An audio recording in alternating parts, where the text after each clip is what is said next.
আসসালামু আলাইকুম। কেমন আছেন সবাই? আল্লাহর অশেষ রহমতে আমিও ভালো আছি। আজকে তৈরি করে দেখাবো নোয়াখালীর ঐতিহ্যবাহী খোলাজালি বা খোলাজা পিঠা। জীবনের ফার্স্ট টাইম তৈরি করে ফার্স্ট টাইম খেয়েছি। খেয়ে অনেক বেশি ভালো লেগেছে, তাই ভাবলাম সবার মাঝে একটু শেয়ার করি। তো আশা করি একটি লাইক দিয়ে সম্পূর্ণ ভিডিওটি দেখে নেবেন। প্রথমে এখানে আমি রুম টেম্পারেচারে থাকা 2টা ডিম নিয়ে নিচ্ছি। তো যারা ভিডিওটি দেখার শুরুতে একটি লাইক দিতে ভুলে গিয়েছেন, প্লিজ একটি লাইক দিয়ে ভিডিওটি কন্টিনিউ করে নেবেন। এরপরে সময় নিয়ে ডিম দুটিকে খুব ভালোভাবে ফেটিয়ে নিতে হবে।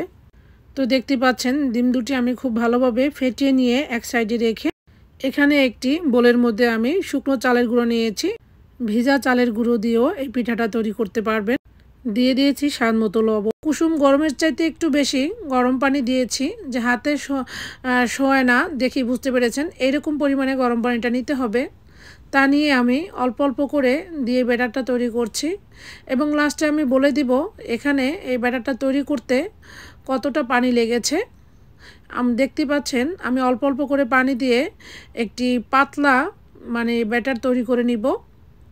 যেহেতু আমি এখানে ডিম দিব, তো সেটা বুঝেই কিন্তু এখানে পানিটা ব্যবহার করতে হবে। তো এই তো দেখতে পাচ্ছেন আমি অল্প অল্প করে পানিটা দিচ্ছি। এখনও কিন্তু আমার খোলাজালি পিঠার ব্যাটারটা ঘনত্ব। তো এখন আমি এই পর্যায়ে 2টা ডিম দিয়ে দিচ্ছি। তার আগে কিন্তু আমি 10 মিনিটের মতো হাত দিয়ে খুব ভালোভাবে পিঠার ব্যাটারটাকে চটকিয়ে নিয়েছিলাম। এতে করে পিঠাটা সুন্দর হবে, অসংখ্য জালিযুক্ত হবে এবং পিঠার ব্যাটারটা একদম মসৃণ হবে। এরপরে আমি ডিমের মিশ্রণটা দিয়ে আবারও 5-7 মিনিটের মতো অফ ক্যামেরায় খুব ভালোভাবে চটকিয়ে নিয়েছিলাম। নিয়ে আমি ঢাকনা দিয়ে ঢেকে 30 মিনিটের জন্য রেখে দিয়েছি। আপনারা চাইলে 1 ঘন্টা রেখে দিবেন, তাহলে সেক্ষেত্রে পিঠার রেজাল্টটা আরও বেশি ভালো আসবে। তো এই তো 30 মিনিট পর আমি আবারও খুব ভালোভাবে নাড়াচাড়া করে নিচ্ছি।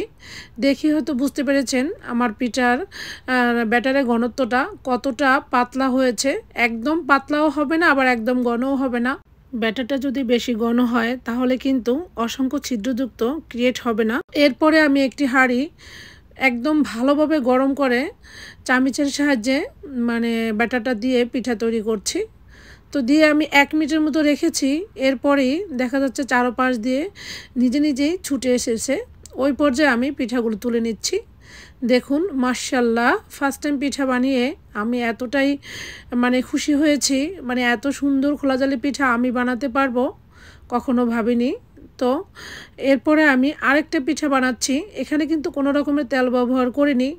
অবশ্যই ফ্রাই প্যানটা খুব ভালো করে গরম করতে হবে।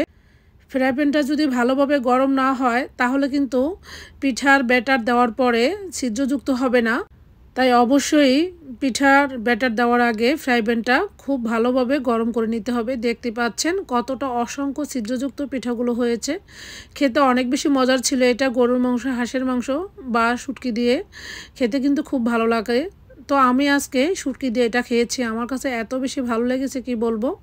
এই তো আমি কাছ থেকে দেখাচ্ছি, দেখুন সবগুলো বানিয়ে নিয়েছি। তো বানানোর সাথে সাথে দেখা যায় আমার হাজব্যান্ড, ছেলেরা খুব পছন্দ করে খেয়ে নিয়েছে। তো আশা করি আমার আজকের খোলাজালি পিঠার রেসিপিটি আপনাদের কাছে অনেক বেশি ভালো লেগেছে। পানির ঘনত্ব এবং পিঠার ব্যাটারটা যদি পারফেক্ট হয়, আপনাদের পিঠা হবে অসংখ্য এরকম ছিদ্রযুক্ত। আজকের ভিডিও এই পর্যন্তই। সবাই ভালো থাকবেন। আল্লাহ হাফেজ।